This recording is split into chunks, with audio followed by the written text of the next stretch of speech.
Hey guys, Phantom GG here, and today we are going to do a patch 9.24 rundown. So, a reason why I never did any of these videos is because you have many great people who already do a very good job at making these videos, like LS, who just gives his thoughts on the patch and where he tells you if the buff or nerfs are relevant or not. You have Freak, who literally gives you the full math of the videos. And I was thinking for a while, what could I do to add to the conversation? And what I came to the conclusion to, what I could do is, everybody knows I do tier lists, and I can just say roughly right off the bat where I believe these will change things, give my immediate predictions of where I believe it will affect things. So, a few lists I'm going to talk about a bit later. I'm going to save them for last. So first off, Akali. So Akali's going to get her hitbox angle and how her Q kind of works changed a bit. And then she's going to reduce the damage bit she does to minions. This really changes nothing, even with... Yeah, this actually just changes completely nothing. She's still going to be the exact same champion. She's still going to be one of the best top and mid laners. So this is just like... They're trying to say that this is a nerf to pro players and Akali one tricks, but really it's not. I'm pretty sure no pro players even going to miss this. Like, this is just dumb and a waste of time. Like, whoever thought this was a good idea is just... No. Amumu, so they're going to lower the cooldown on his Q, Bandage Toss, 12 to 8 to 10 to 8.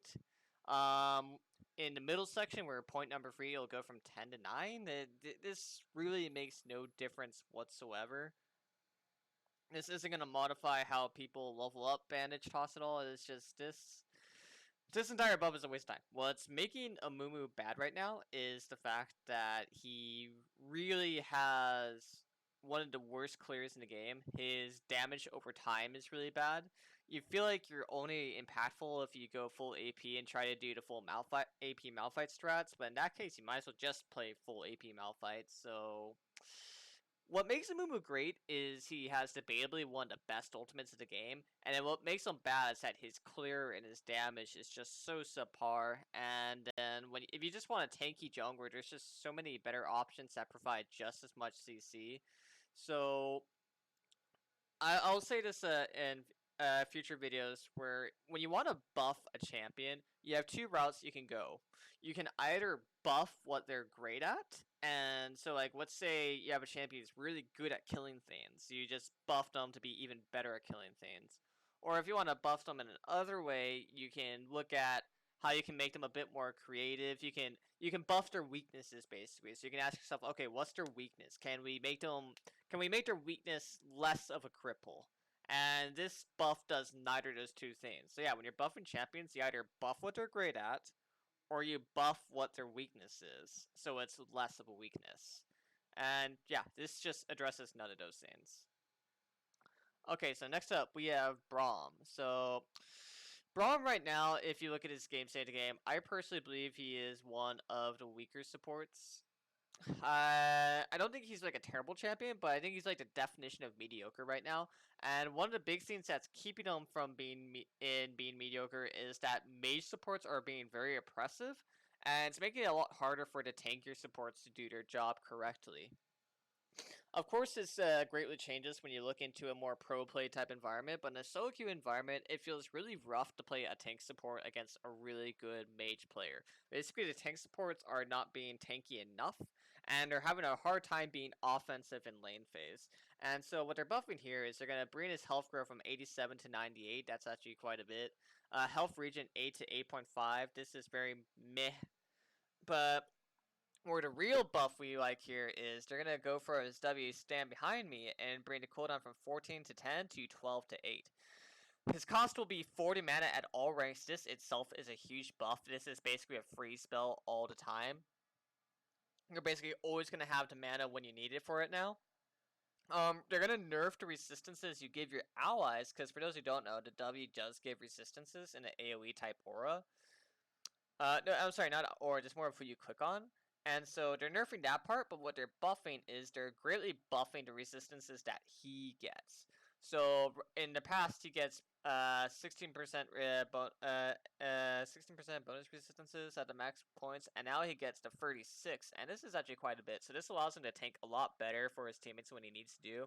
And most of the times when you're using this skill, like LS said in his own video, if he's using this ability, the stats he gives his teammates don't matter too much because they're most likely standing behind him with the first place between the W and the shield and how it works. So Braum becomes a tankier champion, allows him to do his job better to be that defensive I save you type champion. Goes directly into the point we said earlier where if you want to buff a champion, you either buff what they're good at or you buff what their weaknesses. And this definitely leans towards the first option, buffing what he's good at, protecting his teammates. And you see in the R Fissure, they're buffing the damage a bit in the late game, and then they're buffing the how long he can knock somebody up in the air. Once again, buffing what he's good at. So do I think this is gonna break Braum and make him like the most OP champion ever? I don't think it is, but I think you can argue that it definitely brings him between either the B plus or the B range. I'm gonna say, play it safe. I think it just puts him directly into the B range. Who knows? Maybe it does put him in the B plus range, but I think with how strong mages are right now, it won't be enough. But I do think these are buffs that can definitely hardcore matter in the future. So like, let's say when they start nerfing the mages, he could definitely rise back to power. But for now, with how strong mages are, I don't think it's gonna be enough. Okay, so Diane, this is going to be one of the most interesting changes in this patch. This is basically a mini rework. This is what I like to call a mathematical rework. Mathematical rework is when you don't really change any of the champion's abilities, but you more so change where the focus of power is. And so, what they did before I actually read it out loud to everybody is they swapped E and R to be in different places, so they're the exact same abilities, altered a little bit, but her pull is now on her R and her dash is now on her E. And what this will do for her is this gives her a lot more offensive capabilities into being a jungler. And it's hard for me to say what this will do for mid lane Diana, but this will definitely buff her jungle quite a bit. So let's get down and read it. So mana, 372 to 420, nice. Mana growth, 20 to 25, nice.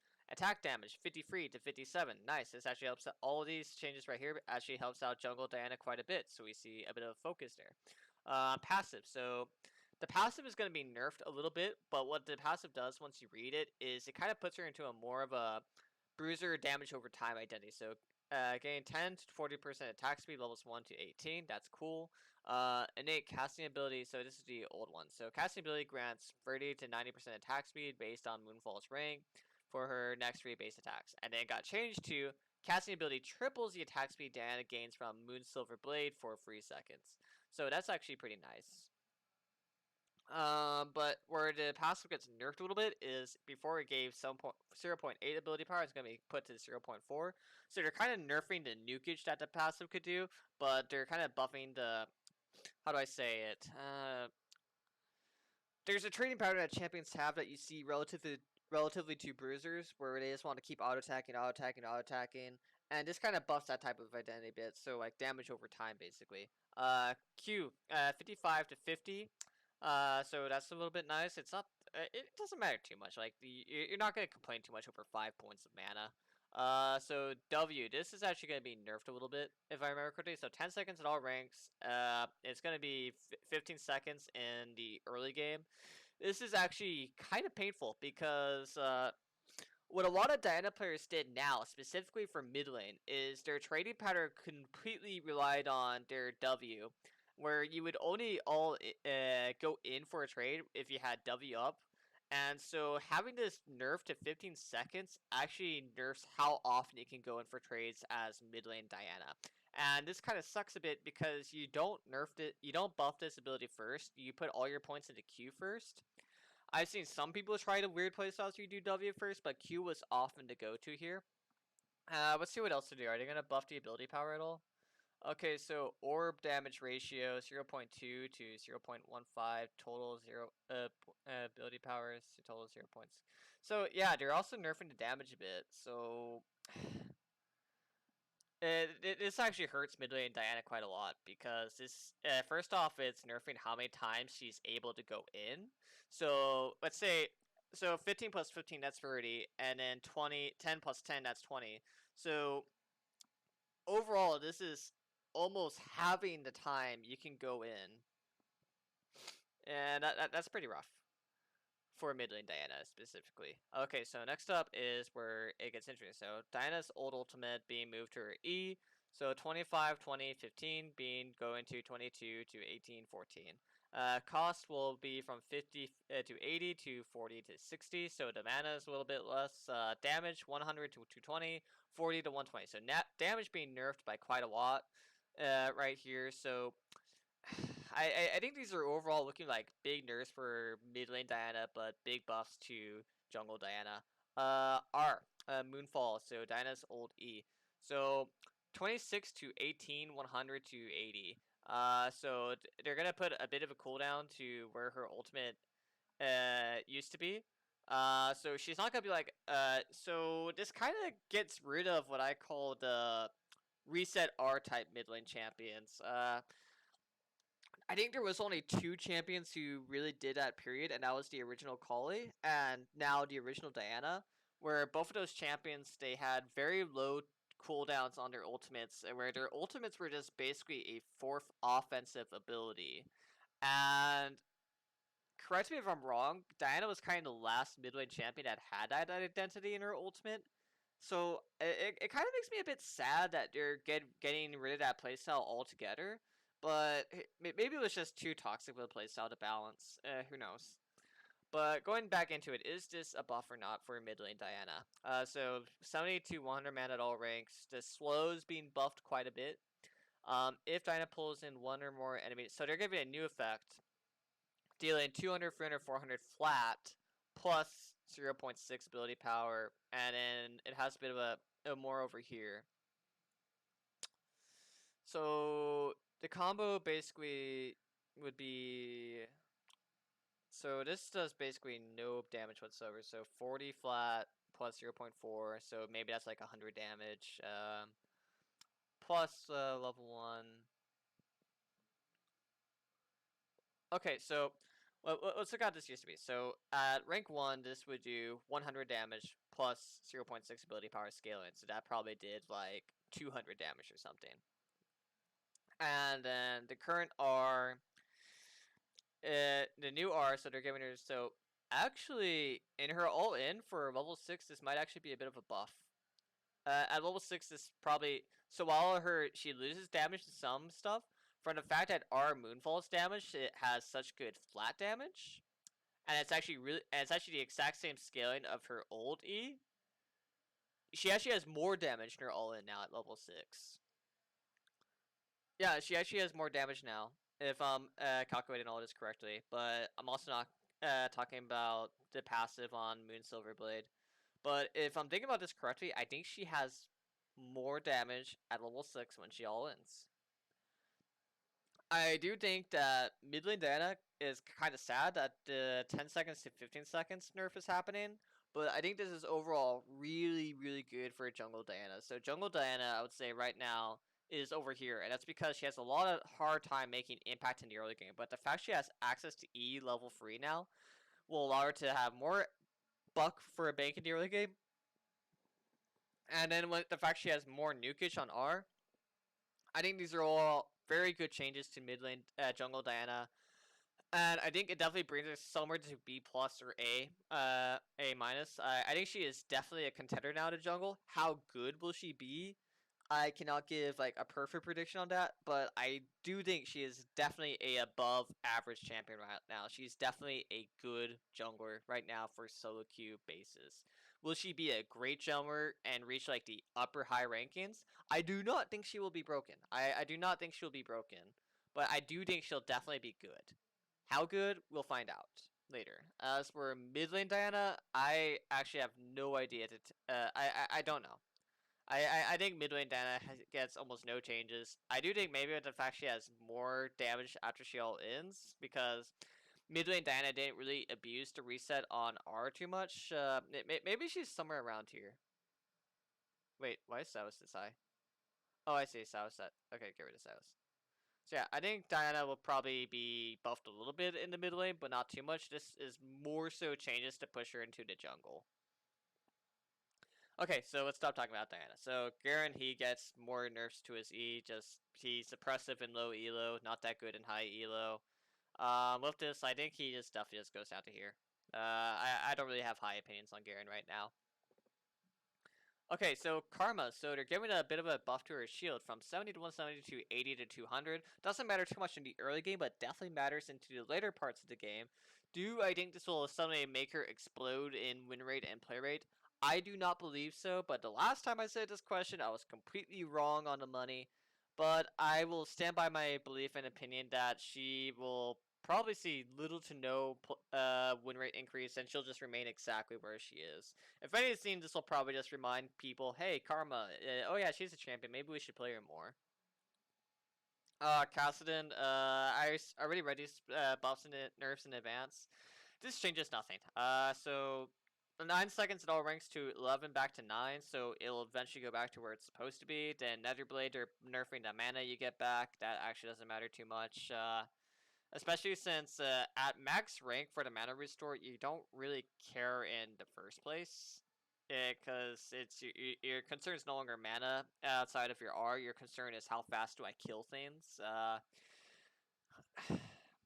Kassadin is a really weird subject to talk about. Where in pro play he's not that good at all because he just always loses lane phase, and that's actually a big deal because he'll always lose a tower. He's really easy to tower dive. Um, for solo queue, Kassadin will always be a great champion. You're never playing Kassadin for the early game. In solo queue, especially in lower elo games, it almost always goes to late game. So people who smurf while playing Kassadin will notice no difference because as you're playing them because you want this god tier late game champion, which is exactly what Kassadin does. And so this isn't nerfing at all what makes Kassadin great. And the 2-second cooldown on Q Null Spear, like lower elo players aren't going to notice that Q in the first place. This is going to matter more so for higher elo, where people are good at punishing cooldown timers. But even then, 2 seconds isn't that crippling. So yeah, this isn't going to change Kassadin at all. Kassadin will still be one of the kings of mid lane when it comes to playing in solo queue. Also, just gonna add right now, these lists are right now heavily focused towards solo queue because pro play isn't even going on right now, so there's no much point to talk about pro play. Rammus, health growth 86 to 95, so this will make him a bit tankier in the late game. Frenzy taunt, 12 seconds all ranks to 10 seconds. Maybe this will help Rammus a little bit. Maybe it'll push him a bit up to here in the C rankings. Rammus a while ago was actually really decent and impressive, but he was already struggling in the first place, and then they just gutted him really harshly. I just don't understand why they gutted him because he wasn't that good in the first place. Rammus is heavily suffering in terms of play rate because he was invented when Riot had a very different view in how League of Legends should be balanced. Back in the day, during like seasons 1 through 3 to even 4, League of Legends was a lot more like rock, paper, scissors, where X champion always beat Y champion always beat Z champion. And Rammus was invented to always fight back. Sorry about that bump.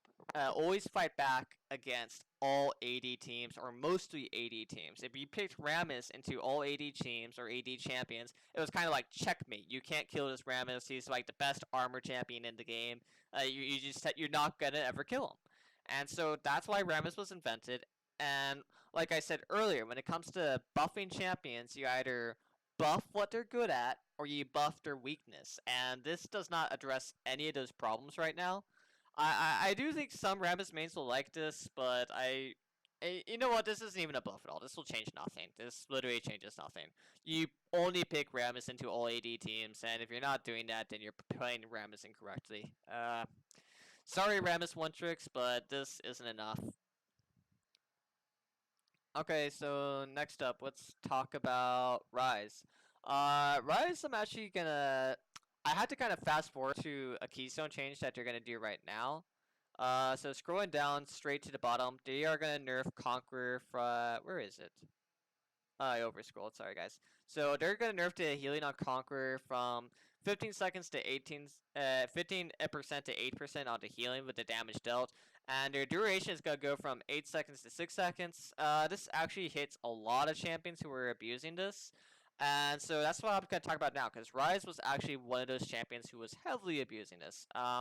So from the fact that they're nerfing Q overload from 80 to 180 to 65 to 165, this actually when you so in a time frame of like a couple seconds, Rise is going to use the Q about 3 different times.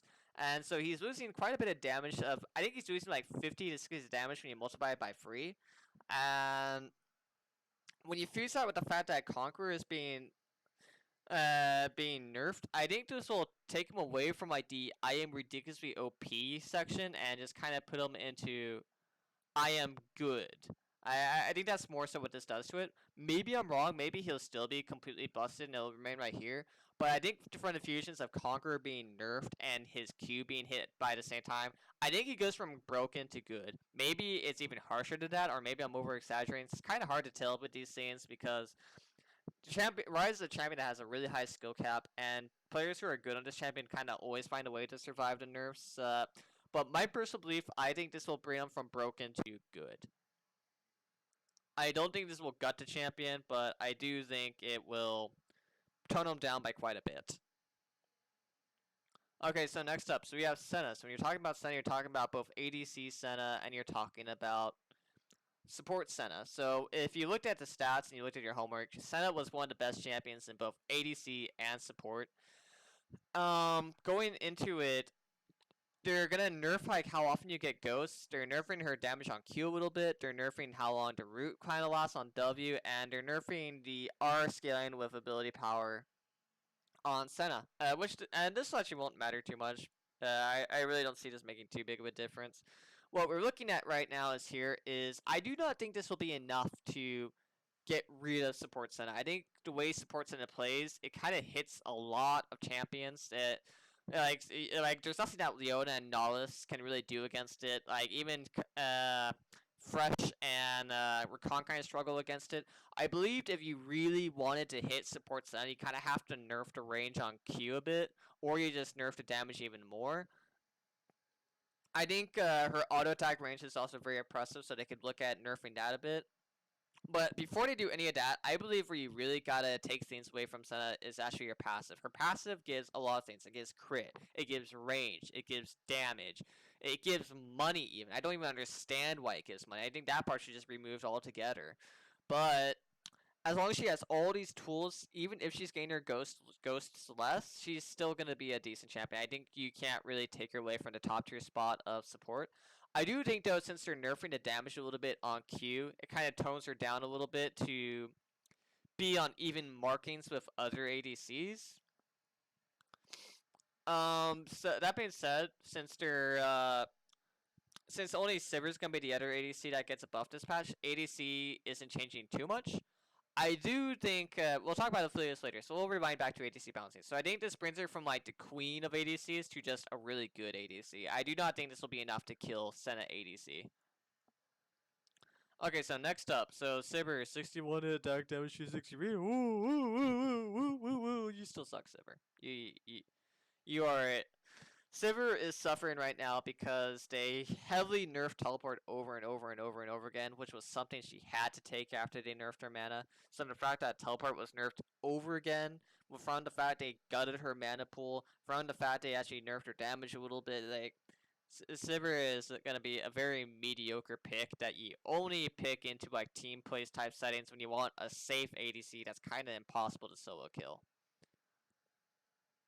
Okay, so Yuumi. So Yuumi was somebody I finally, since I'm now approaching these tier lists at a pure solo queue perspective, Yuumi is a very weird champion when it comes to solo queue. With the nature of Yuumi's playstyle, if you're on a good team, Yuumi kind of guarantees your team to win.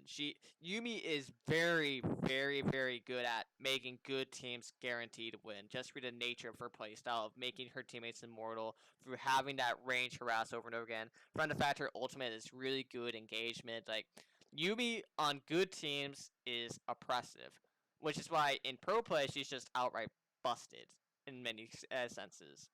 But if we're looking for a solo queue tier list, she's kind of like a duo queue only type champion. But with how they're changing, they're giving her mana back on her passive. On her Q, they're kind of saying you have to get the max range Q, which most people are doing in the first place. And then for the W, they're get buffing the adaptive force she gives is quite heavily, and then they're buffing her heal is kind of going into a burst heal type identity, and she gives attack speed to the champions that she's using. So I think even on a solo queue type setting, this is gonna put her somewhere between B minus or B. I'm just gonna flat out say B minus because it's just she the problem with Yumi when it comes to solo queue is there's this thing that champions kind of need to have in solo queue that I call comeback mechanics. Now, what's a comeback mechanic? I'm gonna just bring up like the best definition of a comeback mechanic champion. Lissandra. So I know I only grade her at a B tier range, but Lissandra is a great comeback mechanic. And that's because with how her R works and her EW works, it gives her this I can be independent playstyle and I can create things for my team. A Lissandra that's 0-20 is still useful just because of all the CC she has, where she can ult the enemy ADC, and if her teammates are paying attention, they can just all jump on the enemy ADC and kill her. Another good example of a comeback champion would be Malphite. So once again, I know I only gave him a B, but with how his ultimate works, the fact that he could just hit like all these champions at once and just cause all this chaos and distortion, really good for creating comebacks.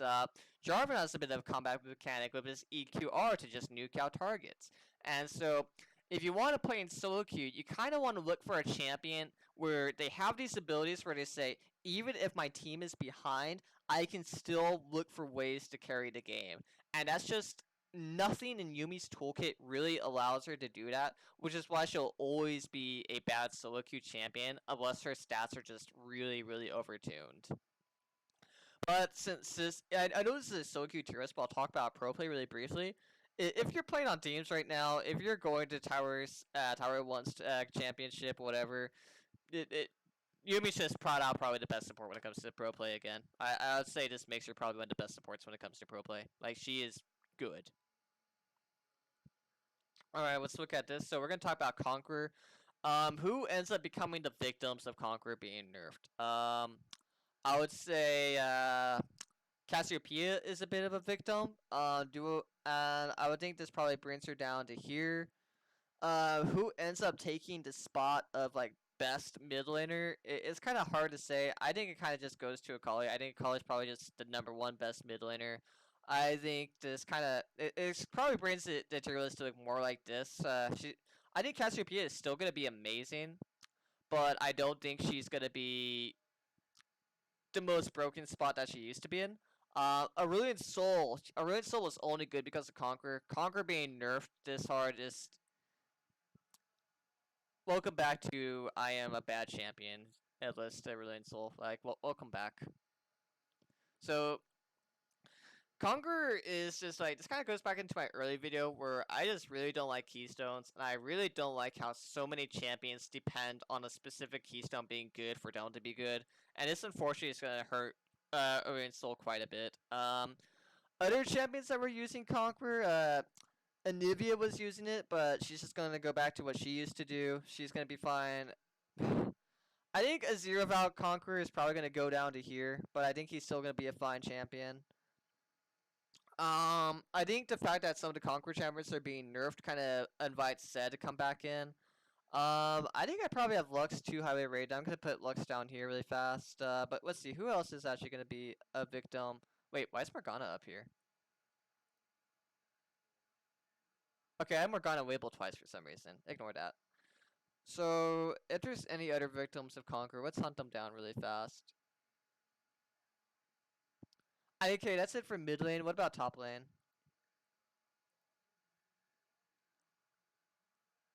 Okay, so top lane Rise was actually only like stupidly impressive because of Conqueror. You even saw his play rate just explode because of it, so I think this definitely puts him like down here. Cassiopeia.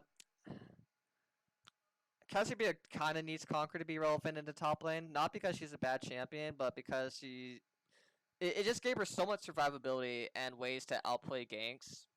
So that's gonna mark her down a bit. Let's see, anybody else? No, that's actually kind of it. So now we're gonna go back to talking about Aphelios. So Aphelios has many good things. He has 5 different weapons that all do very unique things. He has one that's completely dedicated to DPS. He has one that's dedicated to like sustained type drain take type fighting. He has one that basically turns him into Caitlyn. He has one that gives him like a lot of CC. When it comes to top lane Aphelios, I think it's going to be kind of hard to pull him off because actually I don't think it'll be too hard to pull off. I think Aphelios, if you play him correctly in the top lane, you can argue is somewhere around A minus, might be even better. So I do think you can pull him off in the top lane. I'll keep a close eye on that to see if people actually try it out. For jungle, I think jungle Aphelios can definitely be a thing. So jungle Aphelios, I think, has really decent clear times. I think depending on which gun he has, he can do really ruthless ganks. But maybe the guns will make him too inconsistent to perform as a jungler. But I do think he'd definitely be like upper tier jungler right now. Maybe even better. But maybe the guns just make him too inconsistent. So I'm just gonna put him in the B range. And I'm just gonna watch him closely and see what happens there. Next up, so mid lane Aphelios. Do I think mid lane Aphelios is gonna be a thing? No, I don't think mid lane Aphelios is gonna be a thing. And the reason I think mid lane Aphelios is not gonna be a thing is people tried Jhin in the mid lane, and when they tried Jhin in the mid lane when Jhin came out, the result was you had a Hecarim ganking you 24/7 under your own tower, and you had just no way to fight back against it. The reason why I think top lane Aphelios matters and mid lane doesn't is because of the type of champions that are played in top lane, and I just don't see them having much counterplay to fight back against how Aphelios plays.